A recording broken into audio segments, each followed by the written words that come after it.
सूरदास नाम का एक व्यक्ति था जो जन्म से अंधा था। लेकिन सूरदास बहुत बुद्धिमान व्यक्ति था। किसी तरह पढ़ाई लिखाई करके शादी योग्य हो गया। सूरदास के माता पिता ने उसकी शादी कर दी। उसकी पत्नी की आंखें ठीक थी, जो कि सूरदास को उनकी बुद्धिमत्ता के आधार पर अपना पति बनाया था। दोनों का जीवन अच्छे से चलने लगा। कदम कदम पर सूरदास की पत्नी उसकी सहायता में लगी रहती थी। एक दिन सूरदास के घर में किलकारी गूंजी और उन्हें एक पुत्र रत्न प्राप्त हुआ, जबकि सूरदास की पत्नी की आंखों में कीड़ा चले जाने की वजह से वह भी अंधी हो गई, जिसके कारण उन्हें अपना जीवन जीने में बहुत परेशानी आने लगी।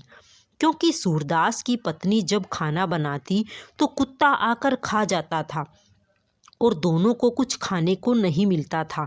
एक दिन सूरदास किसी जानकार व्यक्ति के पास गए और अपनी बात बताई। उस व्यक्ति ने सूरदास को बोला, जब आपकी पत्नी खाना बनाने लगे तो आप घर के चौखट पर बैठकर डंडा पीटते रहा करो, जिसके कारण आपके घर पर कुत्ता नहीं आएगा। ऐसा करते कुछ दिन बीत गए और सूरदास और उनकी पत्नी की मृत्यु हो गई। अब बच्चा अकेले रह गया। गांव वालों ने उस बच्चे की शादी करा दी। अब सूरदास के बेटे की पत्नी जब खाना बनाती तो उसका बेटा अपने पिता की तरह चौखट पर बैठकर डंडा पीटता रहता था।